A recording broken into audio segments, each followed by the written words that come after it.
जय श्री कृष्णा। सभी भक्तों को राधे राधे।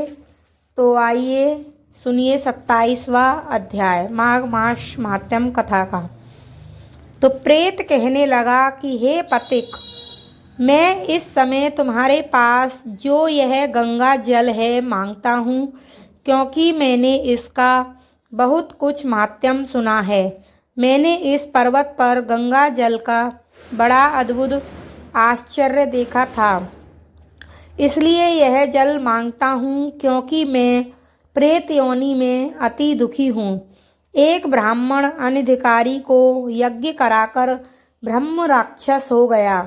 वह हमारे साथ 8 वर्ष तक रहा। उसके पुत्र ने उसकी अस्थियों को इकट्ठा करके गंगा में कनखल स्थान में गिरवा दिया। उसी समय वह राक्षसत्व त्याग कर सद्गति को प्राप्त हुआ। यह मैंने प्रत्यक्ष देखा है, इसीलिए मैंने तुमसे प्रार्थना की है।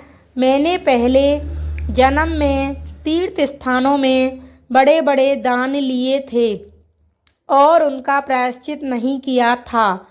इसी से मैं हजारों वर्ष तक इस प्रेत योनि, जिसमें अन्न और जल मिलना अति दुर्लभ है, दुख पा रहा हूँ। इस योनि में मुझको हजारों वर्ष बीत गए। इस समय आप जल देकर मेरे प्राणों को, जो कंठ तक आ गए हैं, बचाओ। कुष्ठ आदि रोग से भी मनुष्य प्राणों को त्याग करने की इच्छा नहीं करता। देवती कहने लगे कि ऐसे उस प्रेत के वचन सुनकर वह ब्राह्मण बड़ा विस्मित हुआ और वह अपने मन में विचारने लगा कि संसार में पाप और पुण्य के फल अवश्य आ पड़ते हैं। देव दानव मनुष्य कीड़े मकोड़े भी रोगों से पीड़ित होते हैं।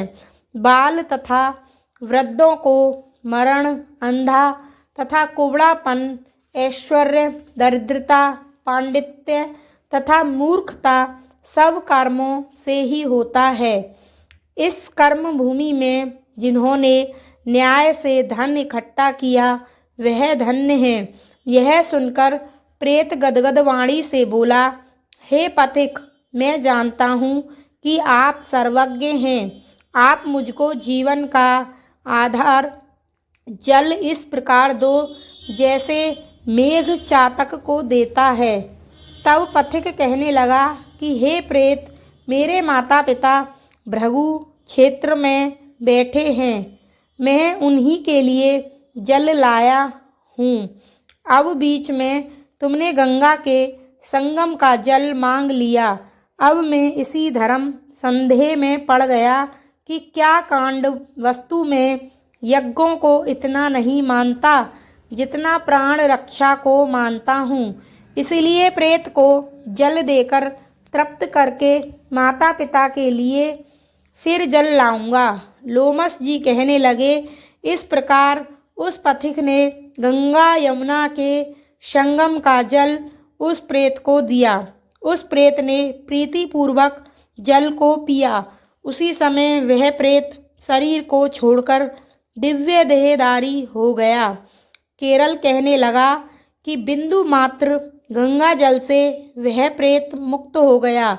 हम समझते हैं कि ब्रह्मा जी भी इस जल के गुण का वर्णन नहीं कर सकते, नहीं तो महादेव जी इस जल को मस्तक पर क्यों धारण करते। इस संसार में जो मनुष्य काया, वाचा और मनसा के पापों से रंग गए हैं, वह गंगा जल के बिना नहीं घुलते। गंगा जल के सेवन से मुक्ति सदा सन्मुख खड़ी रहती है। जिसके जल को स्पर्श करते ही प्रेतत्व को छोड़कर मुक्ति को प्राप्त होते हैं। जो गंगा स्नान करता है वह वैष्णव पद को प्राप्त होता है। यदि संबंधी लोग गंगा जल से तर्पण करें तो नरक में रहने वाले पितर लोग स्वर्ग में चले जाते हैं और स्वर्ग में रहते हुए ब्रह्मत्व को प्राप्त होते हैं। गंगा जल के समान और कोई मुक्ति का साधन नहीं।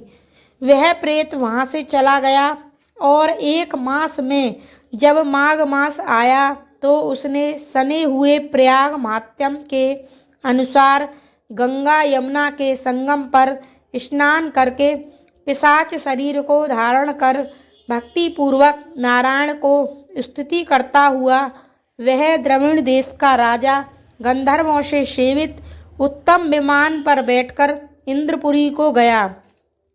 सो हे द्विज, यह इतिहास पापों का जल्दी ही नाश करता है। इससे धर्म का ज्ञान होता है। यह पुण्य यश तथा कीर्ति को बढ़ाने वाला है, ज्ञान तथा मोक्ष को देने वाला है। तुम भी सद्गति पाने के लिए प्रयाग चलो।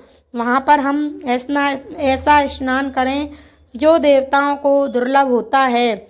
वहाँ पर श्राप से पैदा हुआ पिशाचपन सब नाश को प्राप्त हो जाएगा। इस प्रकार लोमस जी के मुख से अमृत में मधुर कथा को सुनकर मानो अमृत पीकर सब प्रसन्न हुए और पाप रूपी समुद्र से पार हुए। उन्हीं के साथ सब लोगों ने दक्षिण दिशा को प्रस्थान किया। तो 27वां अध्याय समाप्त।